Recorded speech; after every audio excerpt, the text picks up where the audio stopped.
आपने कभी सोचा है कि अचानक सुनाई देने वाली कोई आवाज जो किसी दरवाजे के खटकने, सिक्कों के गिरने या किसी रहस्यमयी धुन के रूप में आती है, क्या वो वास्तव में कोई संकेत हो सकती है? क्या वो आपको धन देने आई है, या क्या वो किसी और दुनिया से एक बुलावा है? मेरी जिंदगी की सबसे डरावनी रात की शुरुआत भी एक ऐसी ही आवाज से हुई थी, और तब से मेरी जिंदगी पहले जैसी नहीं रही। कही अनकही बातें, हिंदी हॉरर स्टोरी। मेरा नाम आकाश है। मैं एक स्वतंत्र पत्रकार हूँ और रहस्यमयी घटनाओं पर लेख लिखता हूँ। जब मैंने इंटरनेट पर एक लेख पढ़ा, सिक्कों की आवाज अगर अचानक सुनाई दे तो वह धन का संकेत है, तो मैं पहले तो हंसा, लेकिन नीचे दिए गए एक कमेंट ने मेरी रीढ़ में सिहरन दौड़ा दी। अगर वो आवाज रात के 3 बजे आए तो समझ लेना किसी ने तुम्हें चुन लिया है। कोई किसी को बस आवाज से क्यों चुनेगा? बस यही सवाल मुझे खींच लाया उस गांव में, जहां हर रात 3 बजे सिक्कों की आवाज सुनाई देती थी। गांव का नाम था धनपुर। नाम सुनकर लग सकता है जैसे यहाँ सोना बरसता हो, लेकिन सच्चाई बहुत भयानक थी। यहाँ मत आओ बेटा। जो भी उस आवाज के पीछे गया वो कभी नहीं लौटा। धन की चाहत इंसान को कहां से कहां पहुंचा देती है। यहाँ के बुजुर्गों की आंखों में डर था, लेकिन मेरी आंखों में जिज्ञासा, शायद लालच भी। रात के 2:55 बजे मैंने अपने कैमरे और रिकॉर्डर को ऑन किया। कमरे में गहरा सन्नाटा था। 3 बजे, छन छन छन, सिक्कों की आवाज, साफ, एकदम पास से। क्या ये सपना था? मैं कांप रहा था, लेकिन कैमरा लेकर बाहर निकला। गांव की पुरानी हवेली से आवाज आ रही थी। हवेली वीरान थी, मगर हर कदम पर ऐसा लग रहा था कि कोई मुझे देख रहा है। दीवारों पर पुराने राजाओं की तस्वीरें थी, जिनकी आंखें पीछा करती थी। छन छन, एक कमरा, अंदर एक पुराना संदूक, और उस पर रखे थे चमचमाते सिक्के। मुझे क्या करना चाहिए था?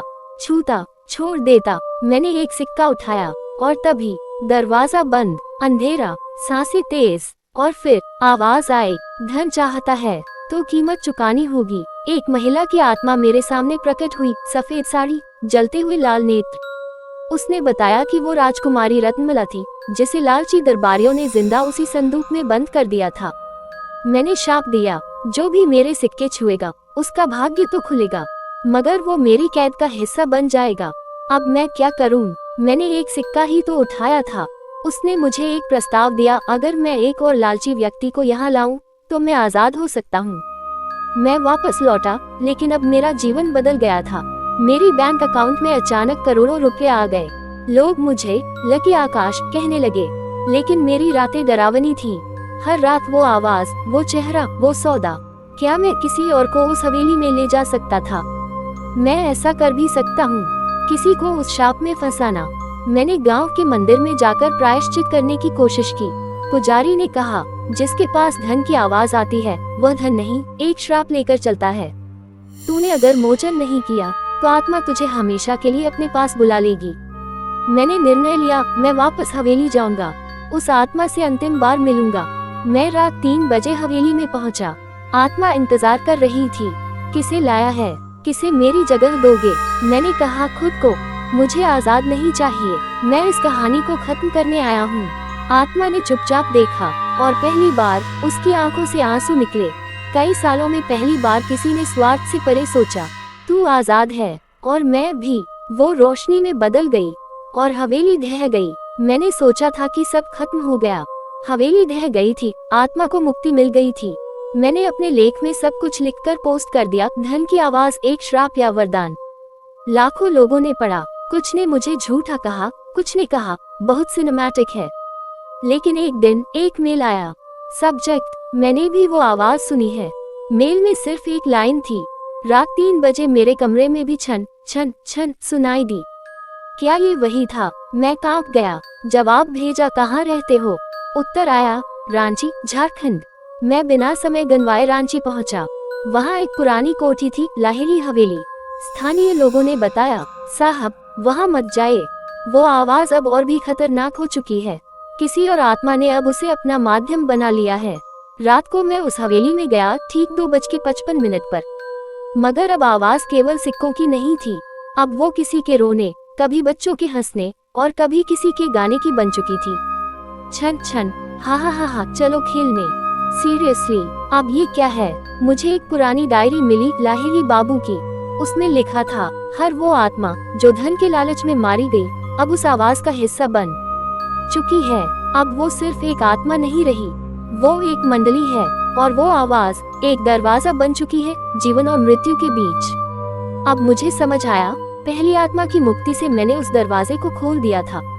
अब आवाजें मुझे ढूंढ रही थी, अब वो मेरे पीछे थी। जहाँ भी जाता मुझे आवाज सुनाई देती, होटल, ट्रेन, मंदिर, जंगल, आकाश, अब तू बच नहीं सकता।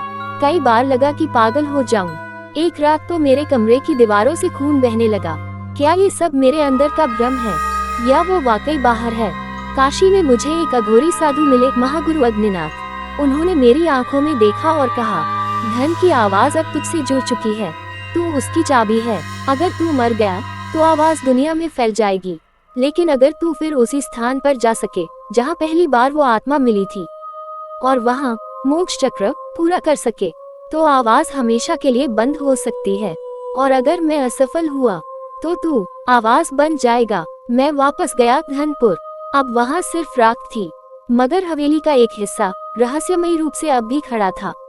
रात 3 बजे वो सब आवाजें लौट आईं। क्षण आकाश, क्षण मोक्ष, क्षण मैंने अपनी आत्मा को स्थिर किया, आंखें बंद की, गायत्री मंत्र का जाप करते हुए मोक्ष चक्र को पूरा किया। आवाजें तेज होती गईं, चीखें, हंसी, रोना, फिर शांति। अब सब कुछ शांत है, आवाजें बंद हो चुकी हैं।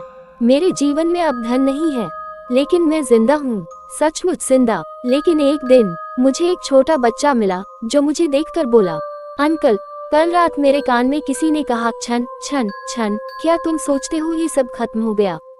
या ये बस एक और शुरुआत है? बच्चे के मुंह से क्षण क्षण क्षण सुनते ही मेरे रोंगटे खड़े हो गए। मैंने पूछा, कहाँ सुनी ये आवाज? बच्चा मुस्कुराया, कल रात जब मैं छत पर खेल रहा था किसी ने कहा, तू ही अगला है। अगला क्या?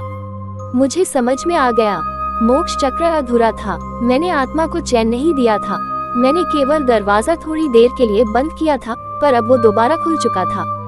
मैंने दोबारा अघोरी महागुरु अग्निनाथ से संपर्क किया। उन्होंने तपते अंगारों पर खड़े होकर मंत्र पढ़े और बोले, अब सिर्फ तू नहीं, वो बच्चा भी बन चुका है इस शाप से। अगर उसे बचाना है तो उस ध्वनि द्वार को सदा के लिए सील करना होगा। कैसे? बलिदान से। लेकिन इस बार तुझे किसी और की नहीं, अपनी आत्मा की आहुति देनी होगी। मेरी आत्मा अग्निनाथ ने मुझे तंत्र विधि सिखाई। मैंने 7 रातें बिना बोले, बिना खाए, बिना सोए पहाड़ की गुफा में बिताई। रात को हवाओं में वही आवाजें आने लगी, आकाश, तू कभी मुक्त नहीं हो सकता, अब तू हमसे जुड़ गया है। रात